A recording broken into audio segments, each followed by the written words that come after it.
Assalamualaikum warahmatullahi wabarakatuh.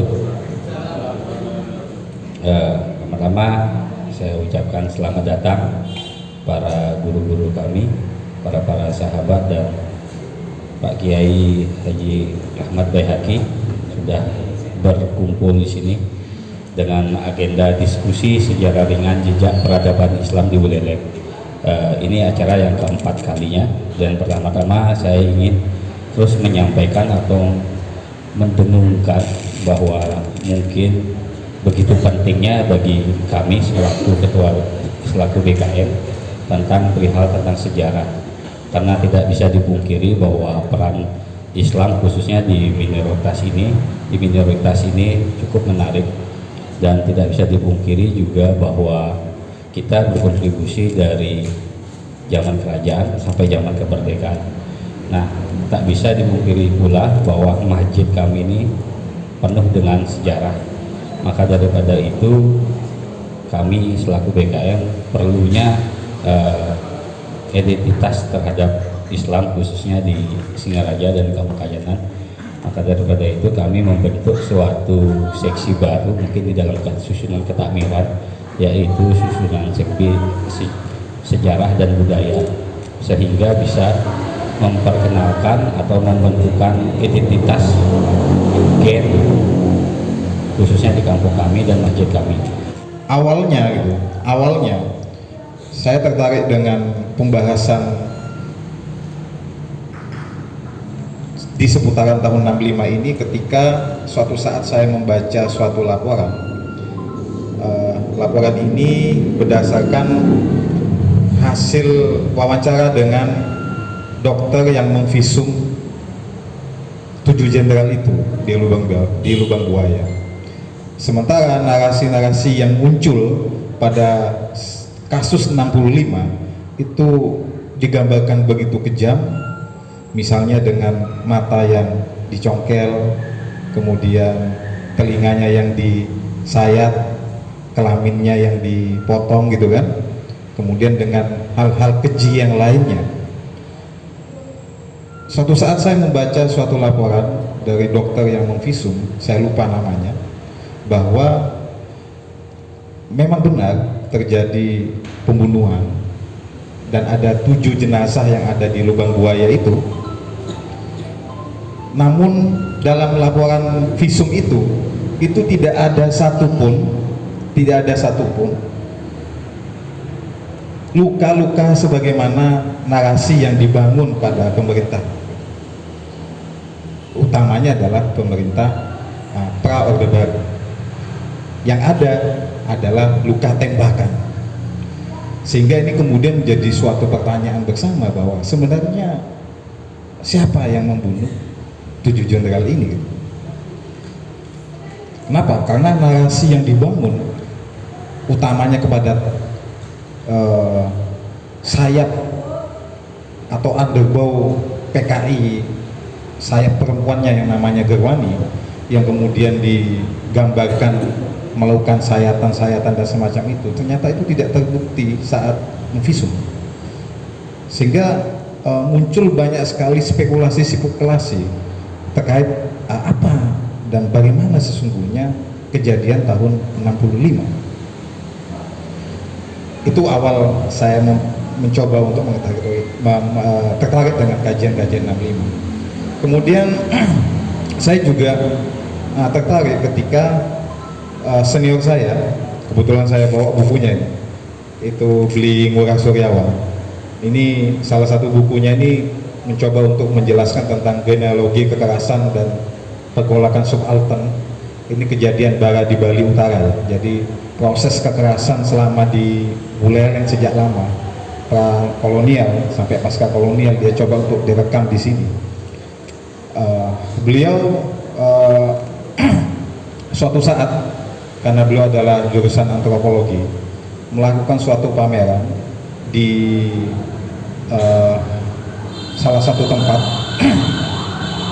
karena beliau adalah yang melakukan pameran itu, sehingga dia coba untuk mendesain sebelum diskusi, dia coba untuk membagikan ubi jalar itu kepada setiap audien yang datang. Ubi yang sudah dimasak kemudian dibagikan, kemudian dimakan. Setelah audien semua kumpul dan selesai memakan ubi itu, si Beling Wurah Suryawan ini mengatakan bahwa ubi yang bapak sekalian ini makan itu tumbuh dari lahan bekas pembantaian massal di salah satu tempat di Jembrana. Apa respon dari audien ketika misalnya Beling Wurah Suryawan ini mengatakan itu? Semua audien ini tertawa. Kenapa? Tertawa kenapa? Karena sudah ada dalam benak audien ini, ketika bicara Bali itu selalu hal yang indah-indah, yang positif-positif, yang seolah-olah jauh dari suatu kekerasan. Bali yang digambarkan pantainya indah, semuanya tidak ada kemiskinan misalnya, bersih, seolah-olah tidak mungkin pulau yang seindah ini pernah terjadi ladang pembantaian. Itu yang kemudian juga melakukan suatu refleksi juga bagi saya secara pribadi, bahwa ternyata banyak kemudian kita temukan di daerah-daerah di pinggir-pinggir pantai itu banyak sekali ladang-ladang, lahan-lahan yang hari ini sudah dibangun hotel-hotel berbintang, dulunya adalah bekas pembantaian. Sehingga dari sini kemudian kajian 65 ini menjadi suatu hal yang unik ya, yang tentu ini tidak berani misalnya diungkapkan selama zaman Orde Baru, karena ketika kita coba untuk membuka sejarah itu, kita selalu diklaim sebagai apa? PKI dan semacamnya. Saya tidak bisa bayangkan misalnya kasus diskusi semacam ini kalau terjadi pada tahun Soeharto, mungkin kita sudah ada yang diculik gitu. Saya terutama sebagai narasumber mungkin. Itu seperti itu sahabat-sahabat sekalian.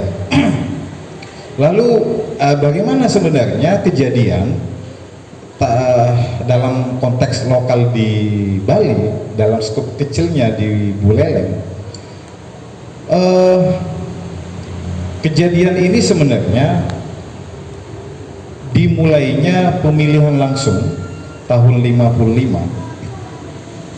Itu ketika itu dalam beberapa literatur yang saya baca, di Buleleng itu ada 4 partai yang dominan. Pertama adalah PNI, kedua adalah PKI, ketiga Masumi, dan keempat adalah NU. Karena NU pada saat itu adalah sebagai partai politik. Tahun-tahun itu kemudian politik yang dibangun adalah politik berbasis ideologi, yang itu kental sekali politik identitas, di mana bukan hanya sekedar masuk partai seperti saat ini kita masuk partai mana saja sama, tapi pada saat itu dia kuat sekali konteks identitasnya.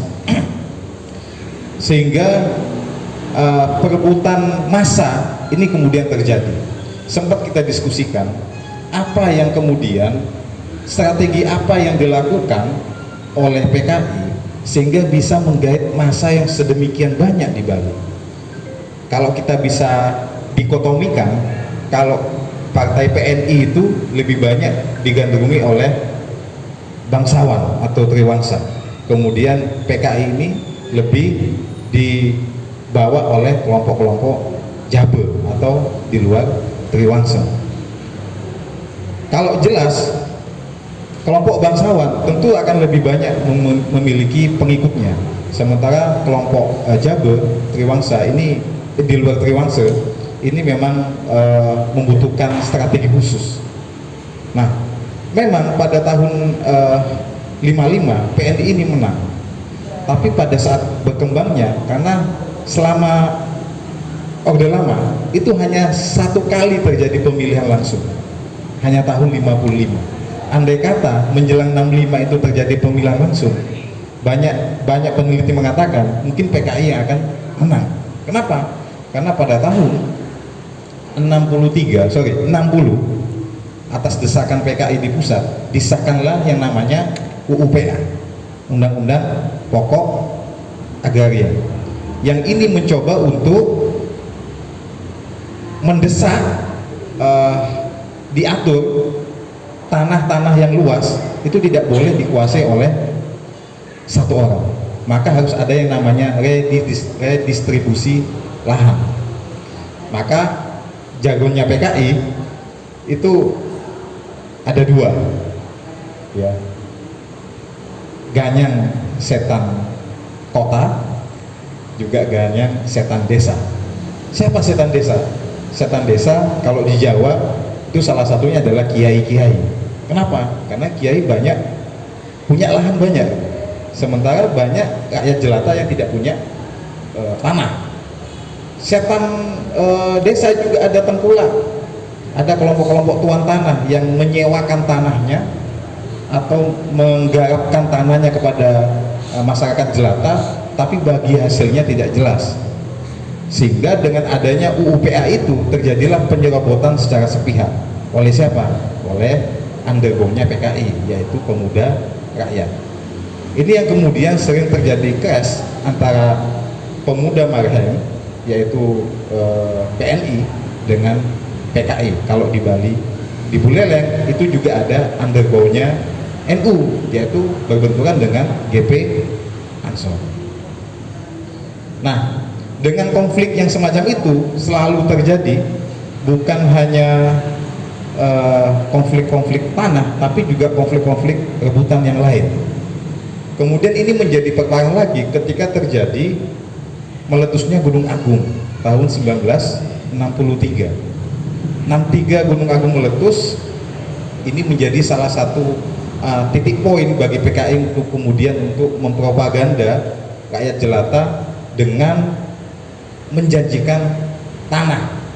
Bagaimana caranya dapatnya tanah? Yaitu dengan mengambil tanah-tanah yang dikuasai oleh bangsawan-bangsawan yang memiliki tanah yang sampai ratusan hektar.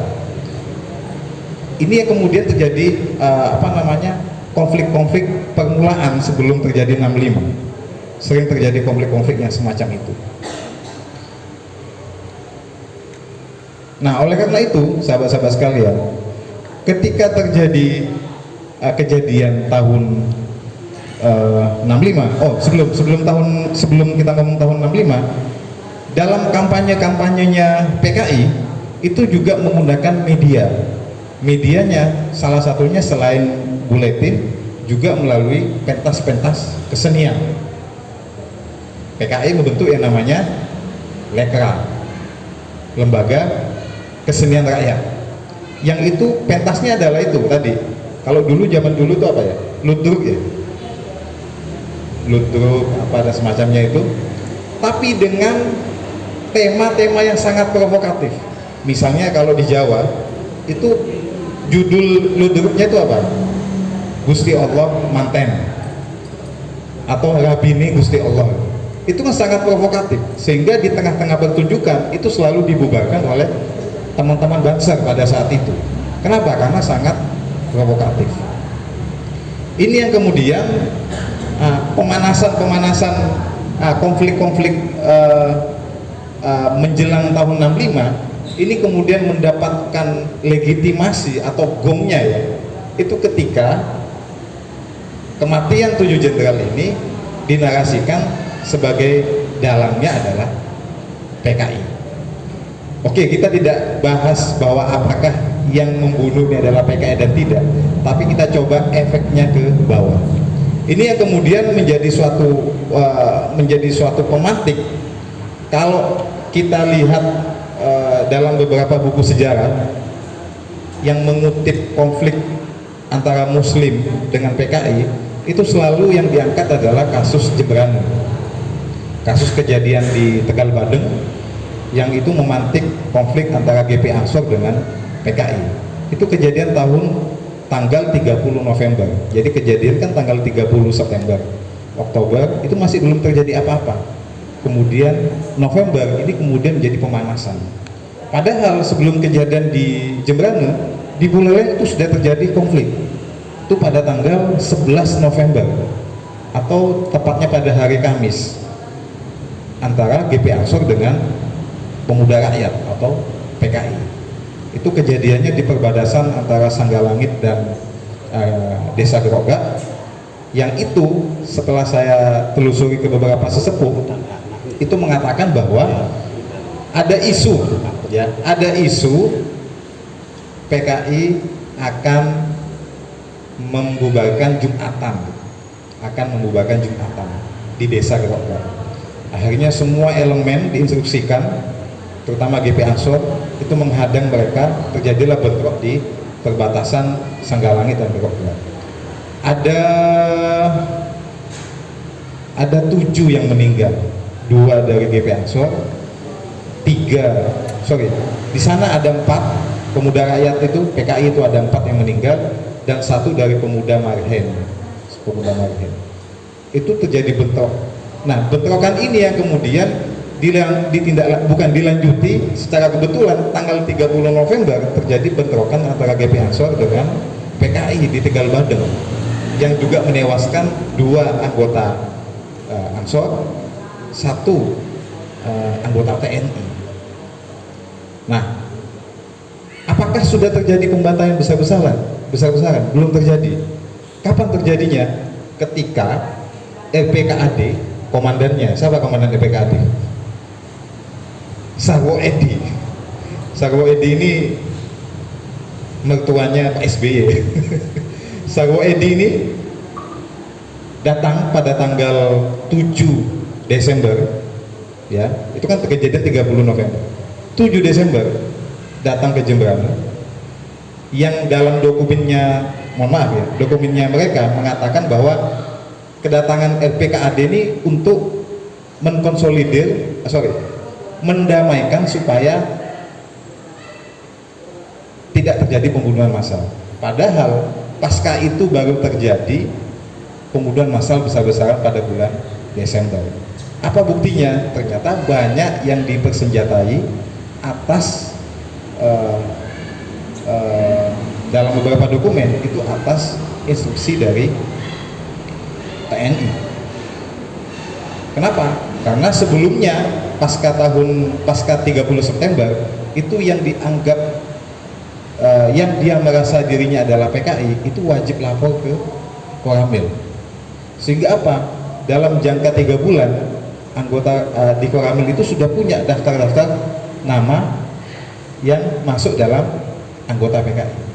Setelah itu terjadi pembantaian besar-besaran, pembunuhan besar-besaran, sehingga kita juga tidak bisa bayangkan ini musuh yang sebelumnya mungkin konfliknya adalah konflik-konflik pribadi mendapatkan angin segar bahwa membunuh itu juga menjadi bagian perintah dalam pembasmian PKI sampai dengan akar-akarnya.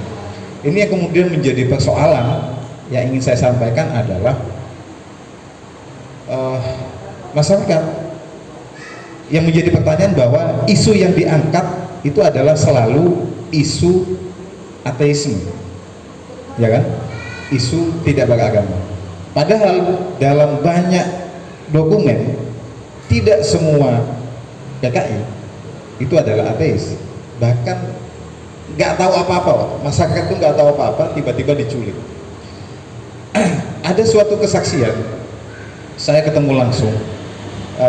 Ini tokoh ini sudah almarhum. Untung saya sempat wawancara sama beliau. Beliau ini dulu kerja di ABK di Gilimanuk, pada saat itu umurnya 20 tahun dan sudah menjadi anggota GP Ansor pada saat itu. Jadi suatu saat dalam 1 bulan penuh itu setiap hari itu sekitar 2 truk, ya, itu selalu ada dari Jemberana itu membawa anggota yang dianggap PKI. Dia masuk ke mana? Masuk ke kapal dengan tangan terikat, nanti di tengah laut itu ketika ada bel berbunyi itu nanti pintu kapal itu dibuka katanya, nanti semua harus nyemplung tengah laut. Itu sampai 1 bulan penuh. Setiap hari itu bayangkan berapa? 2 truk sekitar 100 sampai 200 orang setiap hari. Dia sebagai ABK itu tidak tega misalnya menyaksikan perempuan, bapak-bapak yang dia yakin memang dia adalah anggota PKI, tapi dia nggak tahu bahwa PKI itu apa, gitu begitu. Kenapa? Pada tahun itu PKI, PNI, Masumi, Masumi tahun 65 sudah dibubarkan ya. NU, PSI itu sama dengan anggota partai saat ini. Ada Golkar, ada mana? Ada PKB, ada Gerindra, ada PKS. Yang pada saat itu menjadi anggota partai itu adalah sah, iya kan? Sama dengan hari ini, ketika saya masuk di PKB atau masuk di Gerindra, sah. Namun karena konstelasi politik yang pada saat itu, sehingga kemudian terjadi pembantaian. Konfliknya di Jakarta, kemudian yang menjadi korban adalah kita yang ada di bawah. Nah, maksud yang ingin saya sampaikan adalah bahwa siapa kita yang ada di daerah ini pelaku atau korban. Kalau saya mencoba untuk menganalisis, kita sama-sama korban sebenarnya. Kenapa? NU misalnya sempat ditulis oleh Tempo pada tahun 2009 ya, bahwa GP Ansor sebagai penjagal, Bansek sebagai penjagal dan melanggar hak-hak kemanusiaan, HAM, itu coba untuk dilawan oleh beberapa, misalnya ini salah satu mencoba untuk benturan NU PKI ini yang ditulis oleh Kiai Haji Abdul Muin. Itu bukan suatu suatu pelanggaran HAM yang semuanya ditimpakan kepada kita. Kenapa? Karena kita sama-sama korban propaganda. Sebagai sama-sama korban propaganda. Yang ini terjebak masuk ke PKI, kita pilihannya adalah mau membunuh atau dibunuh pada saat itu. Sehingga ini sangat-sangat dilematis. Bayangkan ya, sama tetangga kita karena dia masuk dalam daftar di depan rumah kita harus bunuh mereka. Itu gimana pada zaman itu ya? Kita harus tega. Kalau kita nggak bunuh, kita yang dibunuh. Ini yang kemudian menjadi suatu persoalan. Jadi posisinya adalah, kalau saya boleh mengatakan bahwa kita adalah sama-sama korban. Kita diperintah juga bahkan oleh legitimasi agama, karena ini adalah perang suci, jihad, ya kan? Sama juga ternyata dalam dokumen-dokumen ini, dalam kepercayaan di Hindu, itu juga sama. Bahwa ini bukan pembunuhan, tapi ini pembersihan apa gitu, nyupak bahasanya. Jadi suatu pertobatan yang ini nanti kalau dia mengatakan dirinya nyupak, itu nanti ketika reinkarnasi lagi, itu akan menjadi lebih baik. Jadi juga ada kepercayaan seperti itu. Nah, sehingga Bapak Ibu sekalian, dengan kejadian kemanusiaan yang semacam ini, tentunya kita coba untuk lebih hati-hati. Kenapa kita katakan kita sama-sama korban? Kalau kita misalnya kita yang berambisi sebagai pelaku, harusnya pasca Soeharno, kita yang bisa mengambil alih kan gitu kan. Justru siapa yang dimanfaatkan, siapa yang dimenangkan, atau siapa yang diuntungkan dalam konflik ini? Itu yang kemudian menjadi pertanyaan kita. Siapa yang diuntungkan? Bahkan saya ketemu sama salah satu pejuang Ansor tahun 65.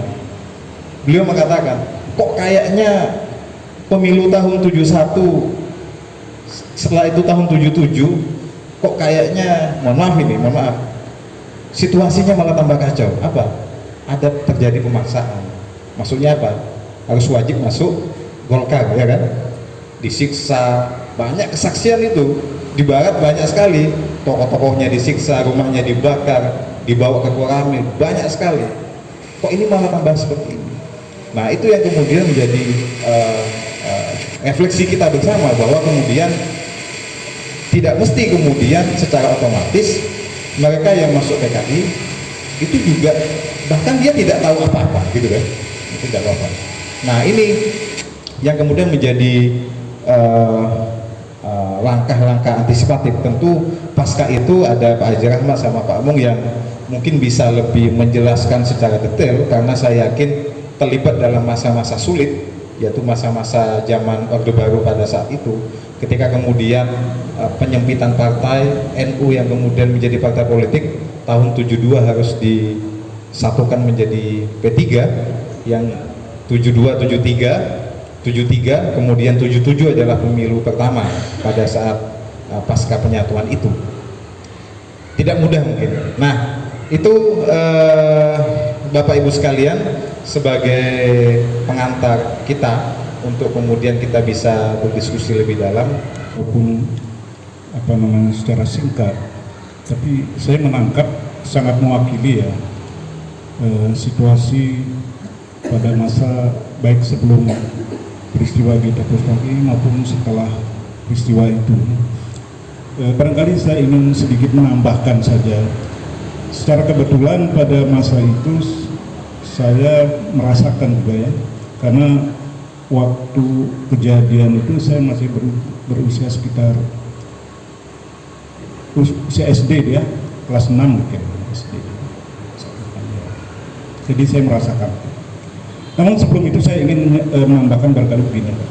Kalau bicara tentang sejarah G30 ini, banyak buku yang sudah ditulis gitu. Tapi ada beberapa barangkali khusus di Bali yang menjadi catatan kita. Dalam bentuk penelitian itu pernah ada sebuah buku yang ditulis oleh guru besar sejarah dari Amerika namanya Geoffrey Robinson ya. Barangkali Anda sudah pernah baca buku itu yang berjudul Sisi Gelap Pulau Dewata ya, terjemahan itu punya tebal mereka.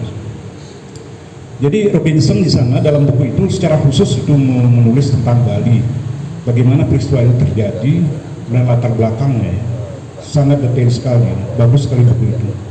Meskipun juga ada buku lain yang tadi disebutkan oleh Suryawan, itu dosen UNUD ya juga ada, tapi kayaknya sepertinya yang lebih banyak dirujuk di Robinson ini.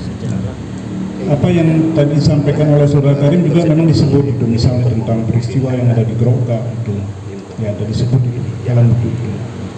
Nah, jadi Robinson ini menarik juga, dia sangat sebelum dia menulis begitu sangat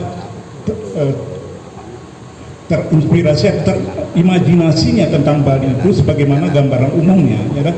Pulau Bali itu adalah pulau yang sangat indah ya, pulaunya dewa ya, dengan alam dan kebudayaan serta penduduk yang sangat ramah ya. Jadi terkesan memang harmonis sekali kehidupan masyarakat Bali itu sejak dulu gitu. Jarang orang menggambarkan ada kekerasan, tapi setelah dia meneliti dia agak kaget gitu, apa benar ini kekerasan terpolitik luar biasa terjadi di Bali, puncaknya tahun 65 itu. Tapi jauh sebelum itu sudah kekerasan terpolitik sudah besar, banyak itu. Terutama pada masa kerajaan ya, kerajaan-kerajaan yang di Bali ketika pecah menjadi 8 itu. Antar kerajaan kan berperang gitu, ya. Misalnya Badung dengan Mengui, Buleleng dengan Mengui juga dan sebagainya. Kekerasan politik itu jauh sudah ada di Bali. Nah, jadi seperti itu gambarnya. Nah, mengenai tahun 65 ini, memang kalau kita bicara sejarah, ini sudah menjadi semacam satu problematik ya di dalam studi kesejarahan. Seringkali terjadi sebuah peristiwa itu tetap sama apa adanya. Tetapi yang terjadi adalah interpretasi yang berbeda. Sudah disebutkan terbunuhnya 7 jenderal itu apakah benar seperti versi yang digambarkan oleh Orde Baru. Memang kalau kita bicara tentang sejarah ini, apalagi pada masa Orde Baru itu sulit ya, sebab sejarah ini adalah sensitif sekali itu.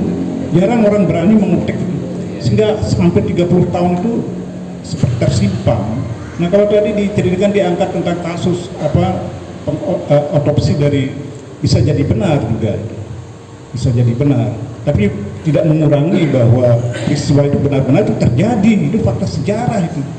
Sayangnya belakangan ini justru terjadi semacam distorsi juga, artinya banyak seperti diingkari bahwa itu seolah-olah rekayasa semuanya. Ini tidak benar juga ya, kalau mau jujur gitu kita melihat sejarah, tidak benar juga gitu.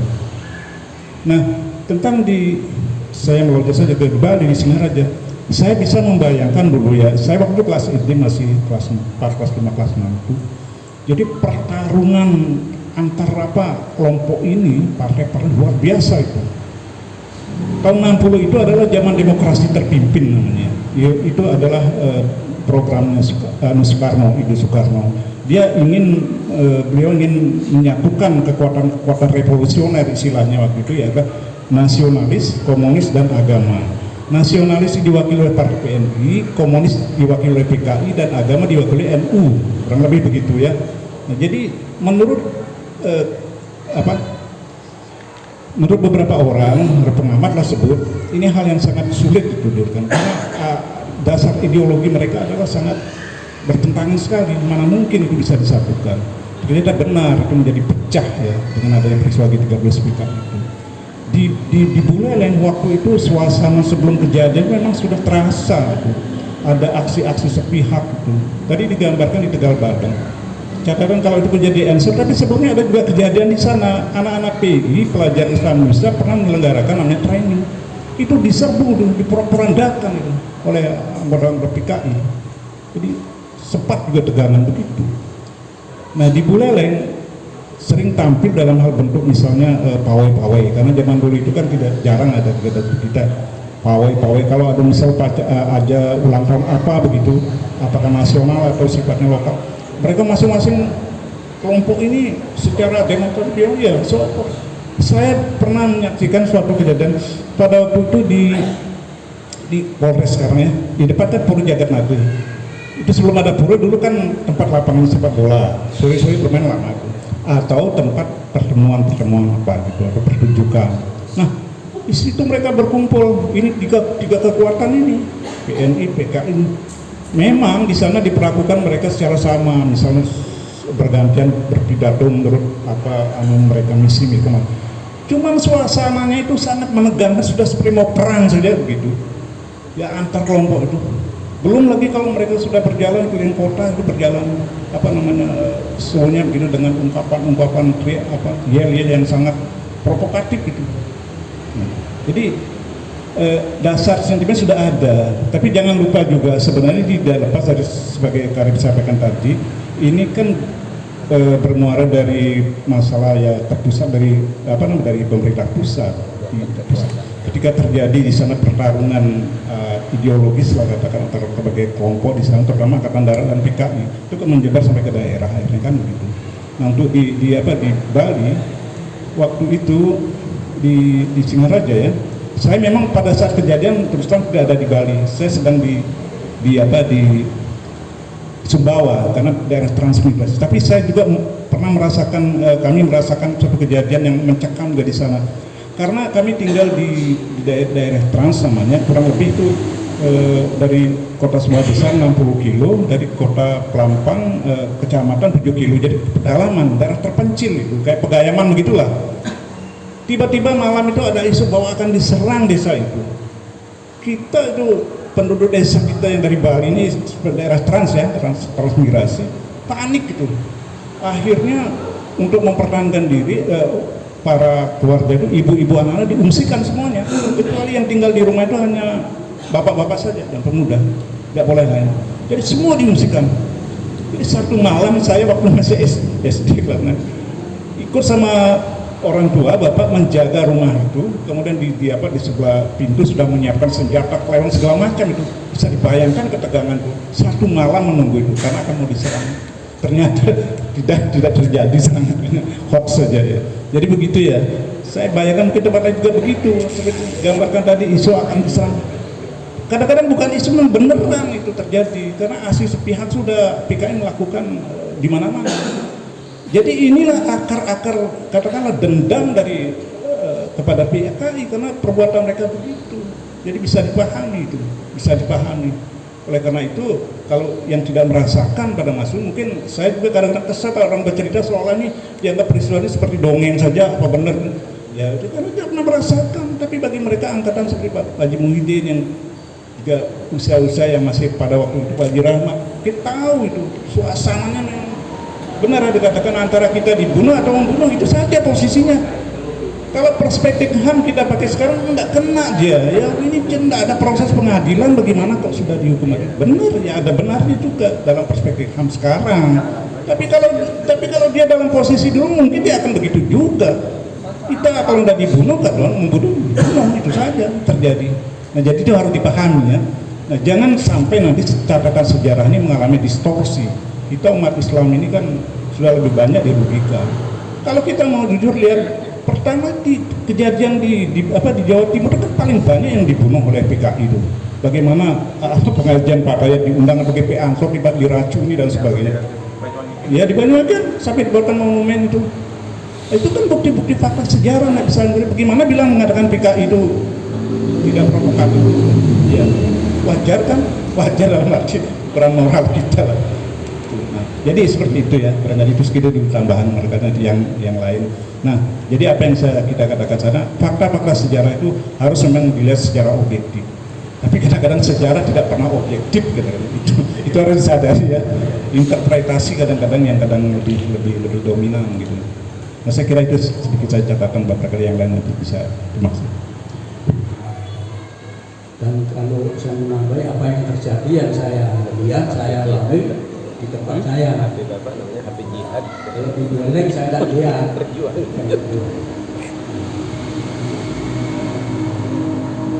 Memang pada waktu itu tentang PKI bukan hanya tahun 65 aja. Tahun 48 PKI sudah memberontak di Madiun yang dikomandani oleh Musuh. Dan 65 itu TNID.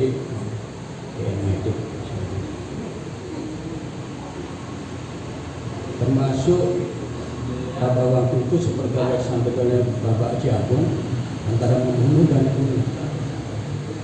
Memang yang saya ketahui pada waktu G30 SPK itu tepatnya tanggal 30 September itu, malam itu sebelum itu ada tekan titir mengantung untuk disaut-saut saling menyaut. Nah, terus pohon-pohon di jalan raya itu ditebangi oleh PKI. Nah, maka kalau mohon maaf ya saya berani mengatakan kalau kejadian di Buleleng semacam itu mirip-mirip ya mungkin ya kedengarannya kan itu.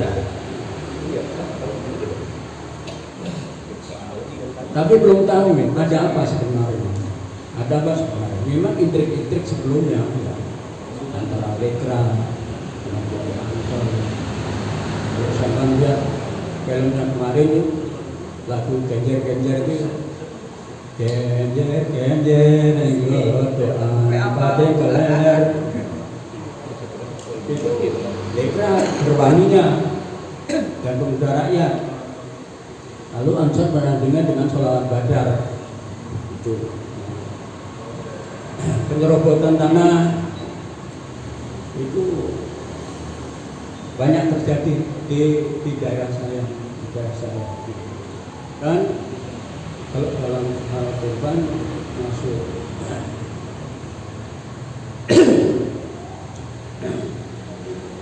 saya punya paman itu mati diculik satu. Kalau kakak berdua hampir dibunuh, sudah diculik. Setelah itu bapak saya termasuk baru dicegat ya, cegat pulang dari tahlilan. Alhamdulillah selamat. Yang royok pemuda rakyat setelah telusuri yang nyuruh orang Katolik. Karena namanya, tapi saling apa itu lebat bantu sembunyi tangan, mitnah kesempatan bersatu. Di desa saya itu perangkat desa itu ada lurah, ada carik ya, juru tulis ya, kebayang dua, ada dulu ada mungkin kamu kami setuju lah salah itu. Yang satu juru tulisnya itu sekretaris desa itu PMI, satu bapak saya sebagai mutin NU, lainnya PKI. Ya memang antara dulu dan atau tidak dulu, antara membunuh, pokoknya memang perang beneran, beruberan. Saya waktu itu umur 9 tahun, saya 56 lah. Sudah tahu ya Saya ikut ke sana kemarin nonton orang bunuh itu. Bahkan dokumen yang ditemukan itu, jadi di desa saya itu sudah ada nama-namanya. Ini yang harus dibunuh, yang bunuh ini kuburannya sudah disiapin. Itu. Ya memang ya serem kan itu untuk gimana itu dari Ansor, dari Bukam, dari Marhem juga berubah. PKI sudah banyak sekali bahkan mereka itu begini sembarangan, kadang di bawah kali, kadang diletak di pinggir jalan untuk pada waktu itu poros politik Indonesia itu Jakarta, Beijing, Moskow. Poros politiknya. Dan harus kita ketahui, walaupun PKI itu sudah dibubarkan, sudah dibebas, namun ideologinya mana bisa? Ideologi harus ditandingi dengan ideologi juga, paham ditandingi dengan paham juga. Dan yang saya tahu sudah mengembangkan dari beberapa banyak dari kebun-kebun Pak itu dari wartawan masuk pengacara dan sebagainya itu. Namun dalam hal ini ya mungkin terutama yang ini masih muda-muda kan itu ya, sudah belum tahu dalam hal ini, tapi tetap harus waspada dalam hal ini, paham tidak bisa habis kalau walaupun wadahnya itu sudah dibuka. Kita paham harus diantisipasi.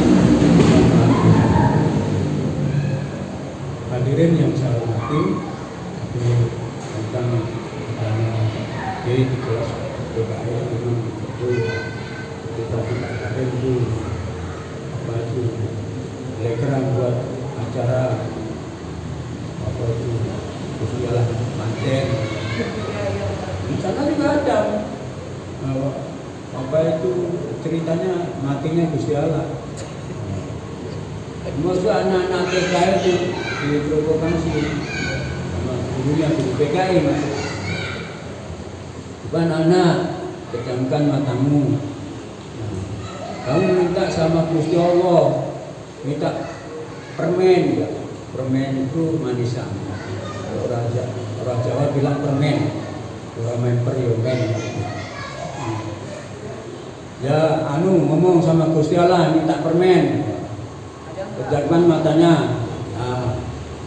Jika dia cari jam matanya, Gusti Allah, lo nyuwun permen. Ya. Dikasih enggak? Buka matanya, dikasih. Dikasih enggak? Enggak. Sekarang pejamkan matamu. Bilang, Bu guru, lo nyuwun permen. Anak-anak barengan. Guru lo nyuwun permen, pejamkan matanya. Gurunya bagi permen. Anak-anak TK itu. Ayo buka matanya. Gimana dapat permen lo enggak? Dapat. Berarti Gusti Allah itu enggak ada. Itu cara mereka menanamkan paham bahwa ateis, Tuhan tidak ada. Ya, kalau sampai melihat, untung-untung enggak lihat ya. Gerwani sama muda raya itu ya kumpul kayak binatang itu. Ya binatang itu. Tiap malam ada geger-geger itu kayak binatang itu. Satu hari, satu malam ganti pasangan 4 kali 5 kali, bagi mereka biasa. Karena mereka tidak dosa, mereka tidak percaya dengan Tuhan. Dan sekali lagi dalam hal ini saya tekankan, walaupun PKI itu dibubarkan, tapi kita harus waspada. paham itu tetap masih ada antisipasinya juga dengan Alhamdulillah seperti apa yang Bapak di depan sampaikan tadi, memang benar itu persepsi Bapak. Dan kemudian saya juga punya pengalaman selama saya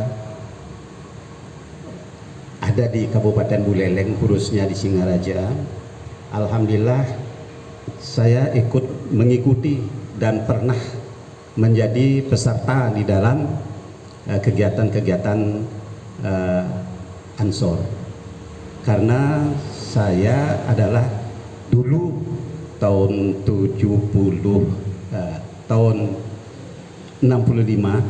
saya sudah sekolah di SGPD, kemudian saya menjadi ketua 2 Epenu Kabupaten Buleleng. Sebelum itu sudah Pak Mansur kecil orangnya itu. Itulah saya, dan saya termasuk pasukan drum band dulu.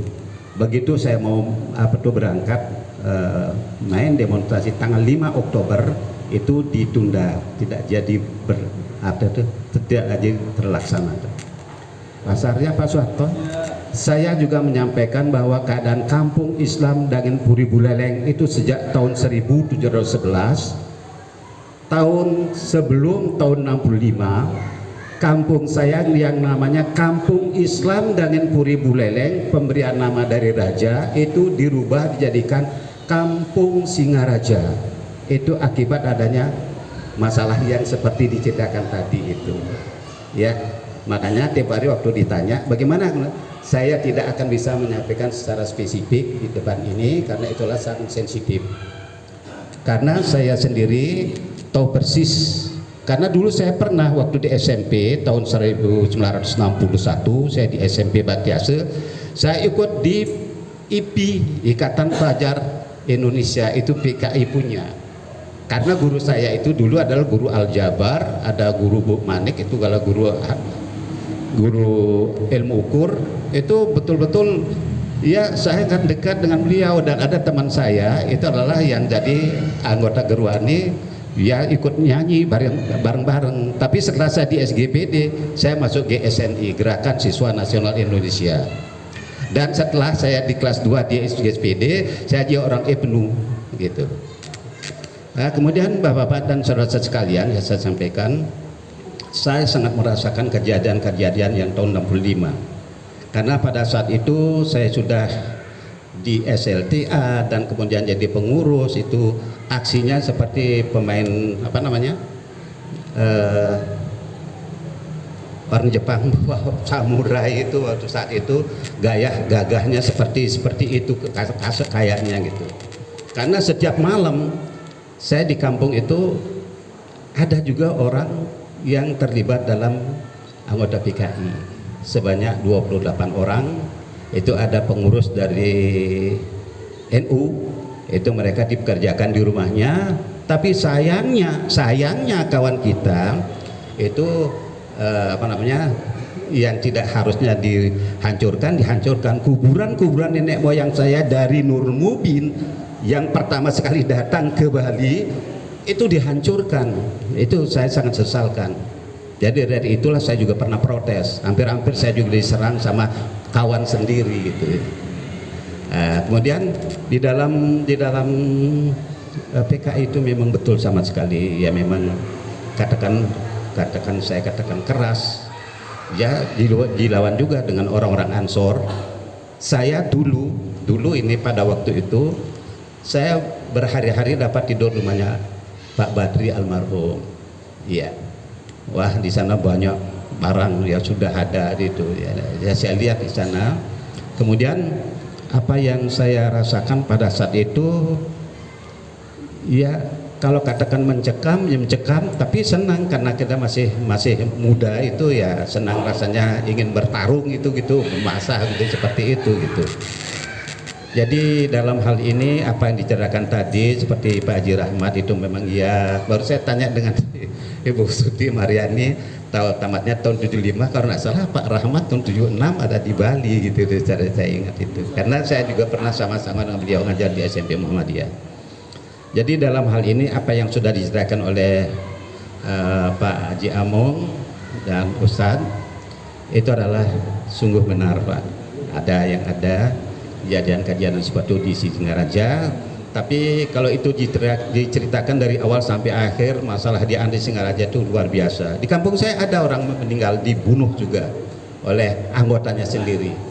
Jadi ada yang sampai dipotong, ya sudah diseret, dan itu jangan anggotanya dia, anggota PKI yang gitu kan itu, karena ditekan oleh dari pimpinan NU pada waktu itu yang ada di kampung. Karena pada saat malam itu sebelum dia diserang, saya sedang mengadakan pertemuan penuh di rumah sana, di rumah keluarga. Tentu ada teriakan-teriakan, wah hanya ribut dan masalahnya itu hal-hal yang semacam itu ya sudah berlalu. Kita kalau kita besar-besarkan juga tidak ada artinya, ya, malah itu akan menimbulkan permusuhan nanti. Mudah-mudahan apa yang Bapak sampaikan tadi, insya Allah mudah-mudahan saudara-saudara sekalian itu memahaminya dan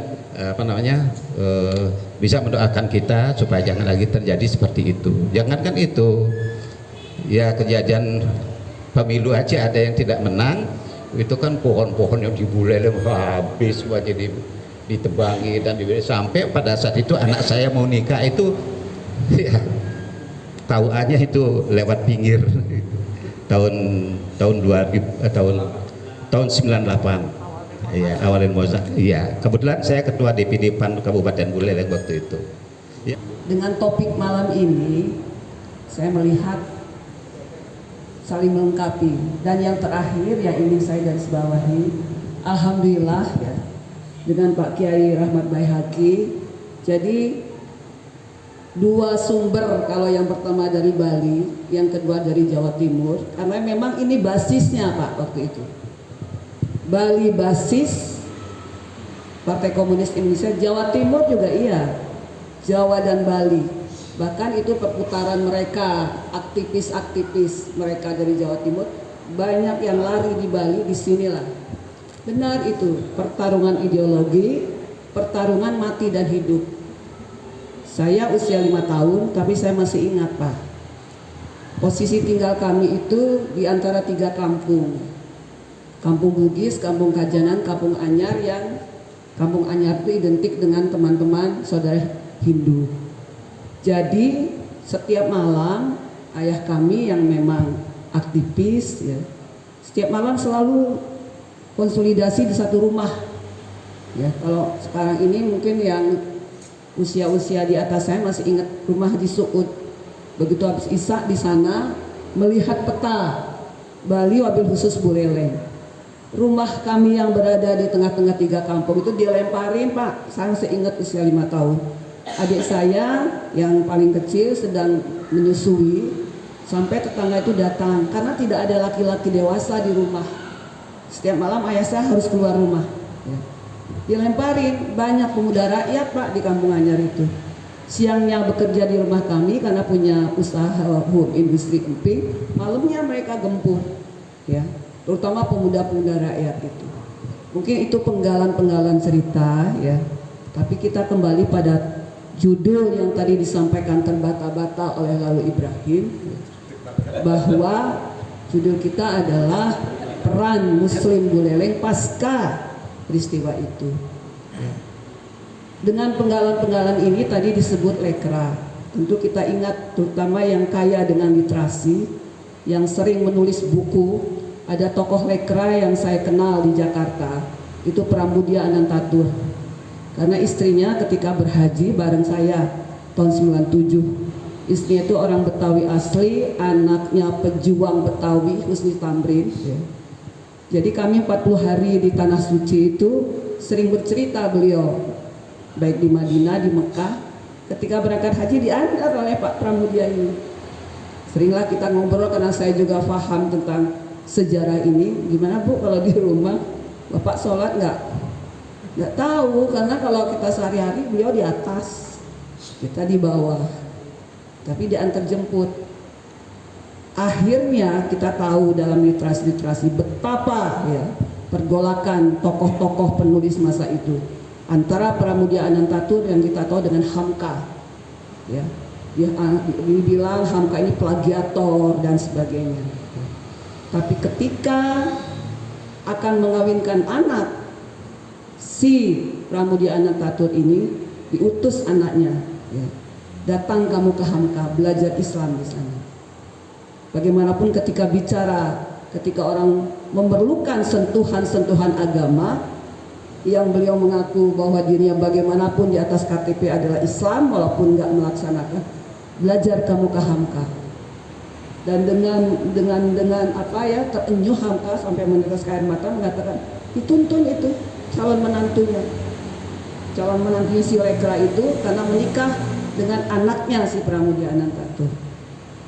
Ketika Soekarno meninggal pun titip pesan sebelum sakratul maut, kalau saya meninggal saya ingin disolatkan oleh Hamka. Padahal ketika pertarungan ideologi mereka luar biasa. Siapa yang dimasukkan penjara, siapa yang memasukkan penjara. Pak Kiai Rahmat sangat paham ini. Jawa Timur, Hasyim Muzadi itu adalah tokoh pemuda Ansor, Pak. Dan korban di Jawa Timur banyak orang-orang tua kita dari kalangan NU Ansor. Jadi benar itu kejadiannya, benar sekali kejadiannya. Nah karenanya malam ini bagaimana kita menyatukan 3 dimensi ini, ya. Sejarah masa lalu, kini dan yang akan datang, sehingga makna itu akan terus. Jadi kalau putaran-putaran film G30SPK itu sempat terhenti, bahwa sekarang di hidupan itu perlu, Pak, pemahaman sejarah buat anak-anak kita, sekaligus penguatan bahwa memang waktu itu terjadi pergolakan ideologi antara tauhid dan ateis. Benar banget kata Pak Kiai tadi. Inilah peran kita anak-anak muda, ya. Secara ideologi dunia benar, dengan ambruknya Soviet, maka satu ideologi anti komunis sudah mulai mudar, ya. Tapi ideologi sebagaimana kita memahami Islam sebagai sebuah dinul haq dan sekaligus ideologi pandangan hidup sampai dengan kita mati, begitulah anak-anak komunis. 2 jenderal senior, ya, update mengatakan, antara lain Sutioso, ya, kemudian ketika sebelumnya ada Gatot Nurmantio, menyusup. Makanya sekarang, ya, kalangan-kalangan TNI aktif bahkan atau sebelum-sebelumnya itu mewaspadai bisa saja ini masuk, ya, bisa saja bersamaan dengan, kalau kita melihat perspektif Indonesia, ya, wabil khusus nanti di dalamnya adalah Bali.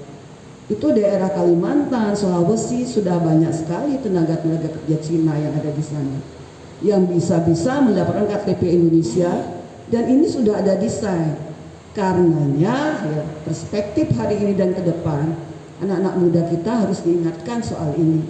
Senang sekali, bagus sekali, secara berkala Masjid Jami ini mengadakan diskusi-diskusi seperti ini sesuai dengan tema. Kalau sekarang tentang G30SPKI dengan rentetan sejarahnya, mungkin nanti Oktober, momen 28 Oktober, atau dijadikan satu karena dekat dengan 10 November. Jadi anak-anak muda kita itu selalu terupdate, ya, bahwa PKI itu akan tumbuh subur di tengah masyarakat yang miskin. Mari, apa yang akan kita lakukan melalui anak muda Masjid Jami ini, ya. Belum lama saya di Jawa Barat, Pak, ketika Ramadan kami berkumpul di salah satu pesantren di Majalengka, di salah seorang anggota DPR dari PKB. Beliau punya pesantren. Nah, salah satu unggulannya yang disampaikan kepada kita waktu itu kami hadir, ya, ada inkubasi antar masjid dan pesantren. Berupa apa inkubasinya? Karena Jawa Barat itu basisnya sebagian itu adalah basis pertanian, maka inkubasi yang dilakukan oleh ikatan-ikatan masjid dan pesantren itu inkubasi pertanian. Berupa apa itu? Adalah misalnya masjid sentral yang berada agak di tengah-tengah, cukup representatif, ya, mengumpulkan atau dalam salah satu manajemen hasil-hasil pertanian. Seperti apa pengelolaannya? Dibantu dicarikan marketingnya. Itulah fungsi inkubator di sana. Saya ingat kalau ke Bali apa yang bisa dijadikan inkubasi. Kita cari potensi-potensi apa kira-kira. Misalnya sentral di Singaraja ini adalah Masjid Jami. Di samping kajian-kajian akademik atau intelektual soal seperti ini, kira-kira action, misalnya action ekonominya apa gitu. Jadi anak-anak muda itu ada kegiatan yang menghasilkan juga buat masjid, buat rumah tangga juga. Inilah barangkali contoh. Tentu tidak selesai malam ini kita diskusi, tapi kita menggali potensi-potensi yang ada dalam rangka dengan topik tadi, perspektif masa lalu, hari ini dan yang akan datang. Demikian barangkali bapak-bapak, saudara-saudaraku semua ya. Silahkan yang mau ingin melanjutkan diskusi ini. Terima kasih. Assalamualaikum warahmatullahi wabarakatuh. Pegayaman itu algojo semua saat itu Pak, pembantai PKI semua. Malah jatah dari Pancasari, Git-Git sampai Sangke, belum lagi yang di timur, itu semuanya ditebas oleh orang Pegayaman. Mungkin sampai ratusan saat itu rata-rata itu pemuda Ansor yang bergabung dalam Nahdlatul Ulama. Itu membunuh itu sampai ratusan anggota PKI. Nah, sebagai pertanyaan saya itu, apakah ada fatwanya gitu Pak, fatwa halal darah PKI? Kalau memang tidak ada, berarti mereka ini berjalan maunya sendiri saja gitu. Artinya pembunuhan itu akan ditanggung sendiri gitu Pak. Mungkin dari yang ingin saya sampaikan, kurang lebihnya saya mohon maaf. Wassalamualaikum warahmatullahi wabarakatuh. Dalam menyikapi Partai Komunis atau begitu juga, saya nggak tahu ya tadi malam saya kok bersih-bersih senjata gitu. Ini bebas ya. Dan senjata itu berumur sudah 56 tahun ketika tahun 65 kejadian ini, dan dipakai sama bapak saya untuk menjaga semuanya. Ciri-ciri senjata yang sudah pernah dipakai menjaga itu tidak pernah bisa menghilang, selalu kalah. Saya bersihin lagi seminggu lagi kalah. Nah itu Trisula, terutama Trisula ya. Dan mungkin yang Facebookan kalau saya bisa dilihat, saya share di Facebook. Entah kenapa kok besoknya saya lupa bahwa 30 September luar biasa. Pada malam hari ini saya di sini sebagai murid Pak, Bapak Rahmat, guru saya, Pak Jira. Pak yang masih ingat Pak dengan wajah saya di belakang sini Pak ya, SMP Muhammadiyah. Pak Jumudin juga guru saya yang luar biasanya. Kita kok bertemu dalam literasi yang seperti ini. Jadi kita mereview lagi bahwa oh ya seperti ini ya. Jadi umur saya sekarang 56 tahun, saya dikasih nama Muhammad Suharto karena bapak saya bangga dengan Pak Suharto. Mungkin biar mirip-mirip lah gitu artinya. Beda nasib ya. Jadinya saya waktu dilahirkan makan pisang di gedang sate itu 2 baru lahir. Badan saya hitam, berbulu hitam. Pada saat itu beratnya mungkin kalau sekarang 5 kilo. Sebab usia kandungan saya, di kandung saya 12 bulan. Pas pembakaran rumah-rumah PKI. Bapak saya ya langsung dia ada serem ya, tukang jagal pada saat itu. Punya 7 tim. Pada malam hari janjian ada namanya di Telapai, di sana ada sungai di atas keramat itu. Sudah bawa kerondotan kan? Kerondotan itu air yang dirangkul kemudian diisi batu sebenarnya dengan membawa Trisula dan kuda. Itu yang dilakukan pada saat itu. Kenapa kok bisa seperti itu? Karena orang-orang PKI itu udah sesumbang. Biar lekumis gitu bahasa yang tadi akan diambil tanah-tanah orang kaya. Itu Mbak mungkin Mbak. Jadi bukan karena ada sebuah perintah halal, tapi karena ancaman membunuh, dibunuh. Nah itu yang terjadi di Pegayaman, sehingga harus bertindak lebih dulu. Harus bertindak lebih dulu. Itulah yang dilakukan oleh orang-orang Pegayaman untuk membela diri pada saat itu. Tapi luar biasanya orang Pegayaman yang ada di Pancasari, yang desa Pancasari 75% PKI, berarti hanya 25% yang tidak. Itu PKI seperti dikatakan tadi, ada PKI yang hanya ikut-ikutan, tidak tahu dasar ideologinya apa. Akhirnya ada namanya Baku Hamam di sana, yang di belakang musola Al-Basid itu, PKI yang tanda wafat itu dilindungi, subuh itu disuruh masuk ke rumah itu. Sini. Makanya Bapak Hamam itu top orang. Di samping dia juga membasuh. Jadi seperti dikatakan Pak Hil tadi, bahwa jatah orang Pegayaman itu dari Pancasari itu sampai ke Sangkep. Dan tidak banyak yang menghadapi orang Pegayaman, paling 7 orang. Itu ratusan PKI tandanya dia bawa selempang janur. Tidak pakai baju, selempang janur. Itu tanda PKI pada saat itu. Orang Pegayaman cukup ngomong sederhana, bagi jelas. Kita kalau malam hari punya kode Allah Muhammad itu aja jawabannya. Ketika siang hari bagi tugas saja. Ini 100 orang PKI berjejer, dia duduk di pinggir jalan. Kalau saya bagian ini ya, dia ngabisin, kami yang ini, yang gitu aja. Ngomong gitu aja dia jalan di pinggir-pinggir orang-orang ini. Ya betul kalau dia itu memang dibabat habis. Artinya dengan itu mengurangi juga ada terjadinya pembantaian. Dan itu orang-orang Pegayaman dimintain bantuan untuk membabat itu. Termasuk pada zaman itu Sumitre disebut saja, dia anggota DPR pada saat itu. Orang Pegayaman pembela pada saat itu untuk mengatasi komunis. Ada kejadian di Sangken itu kan, PKI sudah ngumpul semua, orang Pegayaman datang bertujuh. Itu hanya teriakan dengan Allahu Akbar dan pasir. PKI itu lari nabrak pohon salak ke arah timur itu, yang di timur Tubi. Habis dia salak itu sampai bel-bel gitu. Nah itu, jadi ini bahasa judul pada malam hari ini peran umat Islam, sekarang peran orang Pegayaman. Ini fair saja. Kalau kita lebih dulu, kita diduluin. Masalahnya di Puman, di pertigaan menuju Pegayaman sudah ada lubang buaya, dipimpin oleh Putu Indrik. Mungkin Bapak nanti akan kembali mereview Bapak Amung, terutama ini yang mengutak-ngutik sejarah. Ada namanya Putu Indrik, tokoh PKI di sana. Itu dia sudah masang-masang strategi untuk membasmi Pegayaman. Nah, sudah saya kirim di Pak Lalu Ibrahim fotonya Pak Marsuki, tokoh pembabat di Pancasari dengan pedangnya 2. Saya sempat wawancara, beliau dan meninggal 2 bulan yang lalu. Dia yang langsung ngadu. Orang Islam tak banyak 5 orang. Ketika Pancasari mau diserang itu sama beberapa truk, cuma dicari, kamu mau apa kesini? Cuma gitu ya. Mundur.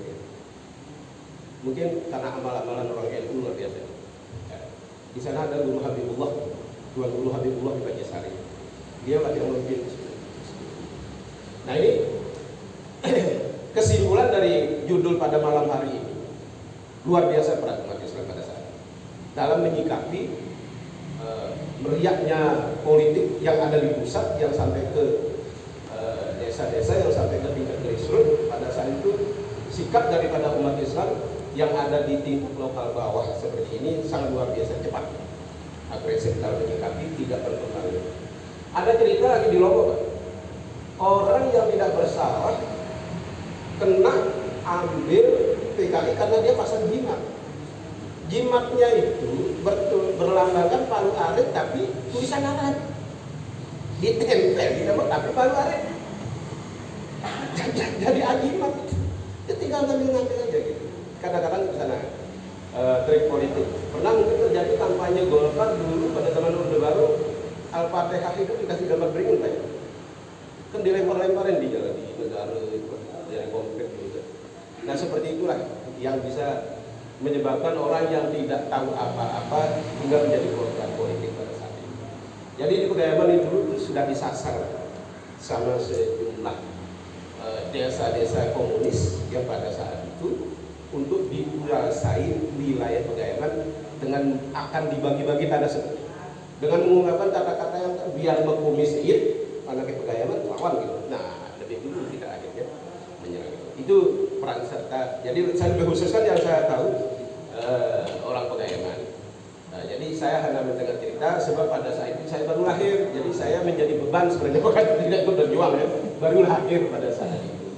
Alhamdulillah senjatanya sudah saya bersihkan, mudah-mudahan tidak terulang lagi. Kan itu Pak ya. Sekian dari saya. Assalamualaikum warahmatullahi wabarakatuh. Apakah ada fatwa dari ulama pada saat itu untuk melakukan kebersihan?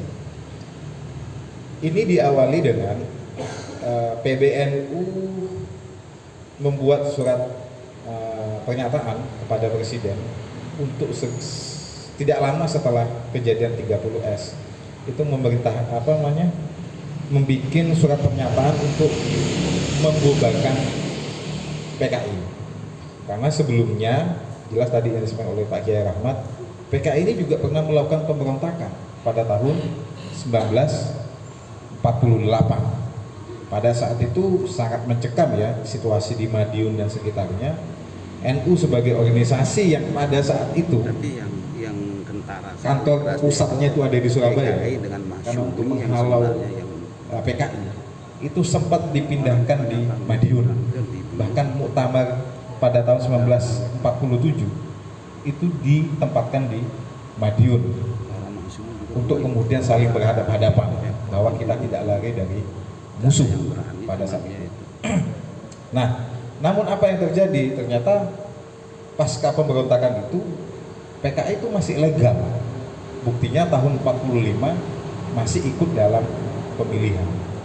Nah, dengan kejadian ini, analisis pada PBNU pada saat itu, PKI terlibat dan juga meminta kepada Presiden untuk membubarkan PKI.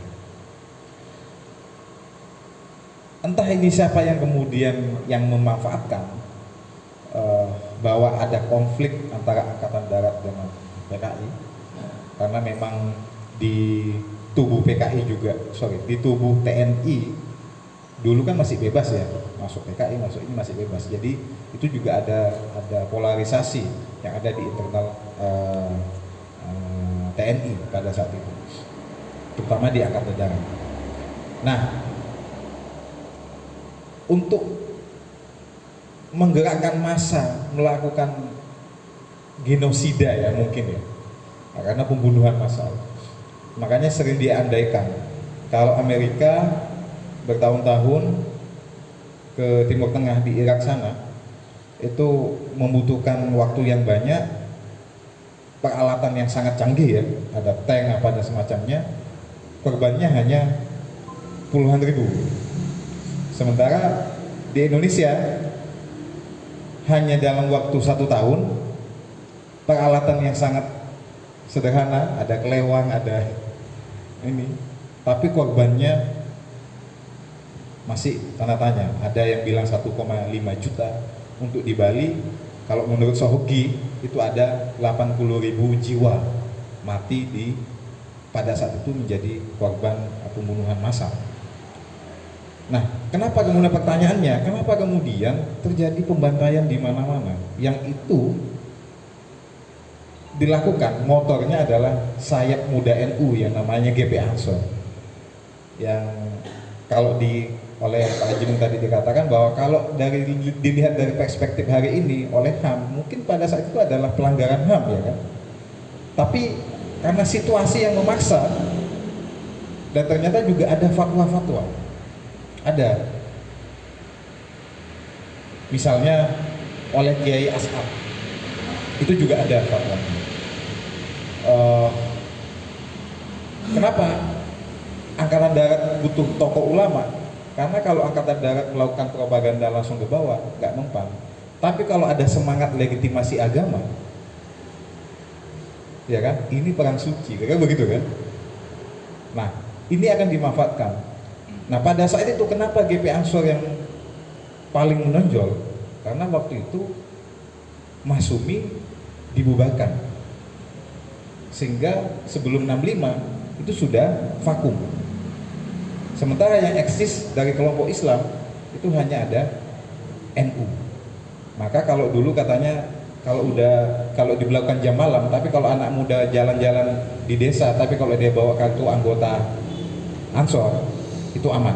Tapi kalau nggak bawa kartu Ansor itu pada saat itu patut dicurigai. Makanya orang tua kita dulu itu banyak sekali ditemui anggota-anggota Banser saya itu di barat misalnya, bapaknya meninggal, setelah meninggal dilihat dokumen-dokumennya ada kartu Ansor dan semacamnya. Zaman itu lu sudah rapi banget ya. Kenapa? Ternyata itu untuk sebagai identitas pada saat itu.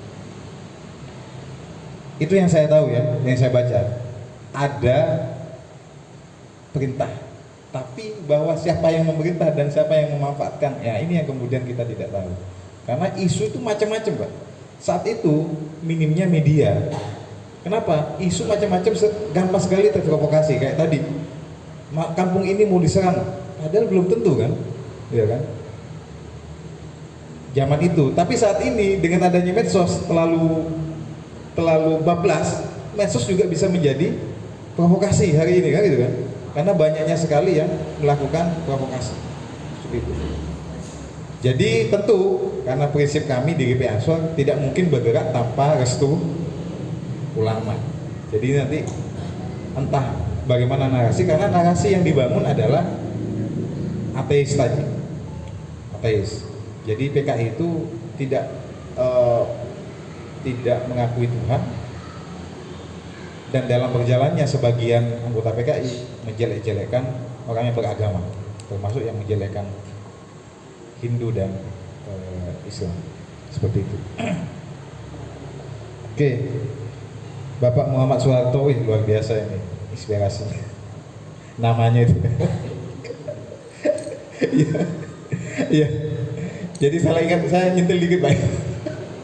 Jadi Pak Harto ini tahun 67 kan jadi presiden.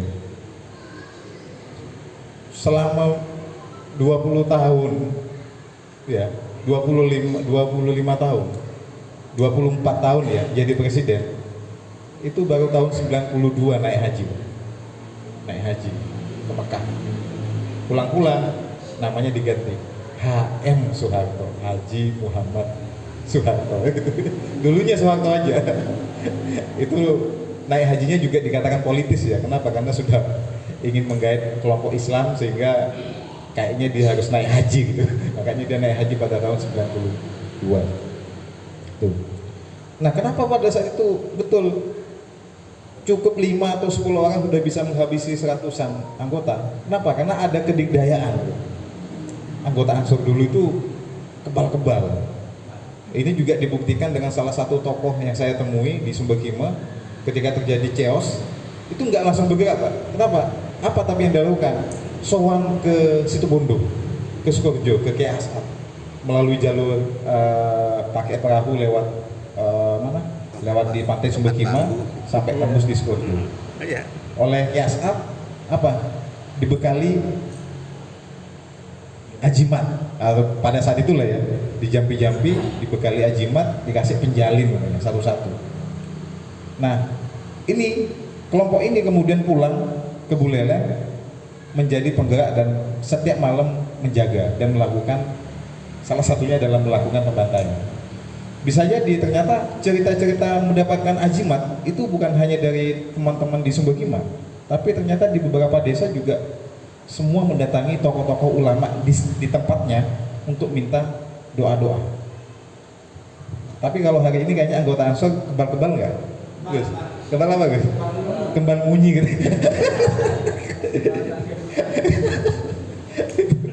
Seperti itu, teman-teman. Nah, itu ya mungkin sebagai nah ini ciri-cirinya PKI zaman hari ini apa? Ya enggak? Kalau kemudian betul, kalau ajaran ini tidak bisa dibunuh orangnya atau dipenjarakan, tapi karena ini ideologi, maka dia akan terus berkembang. Nggak bisa kemudian hanya dipenjara kemudian ideologi ini selesai, nggak bisa. Maka ideologi harus dilawan dengan ideologi. Maka pemahaman kita semacam ini kumpul dengan organisasi atau dengan organisasi-organisasi yang sudah diakui ya, ini menjadi penting.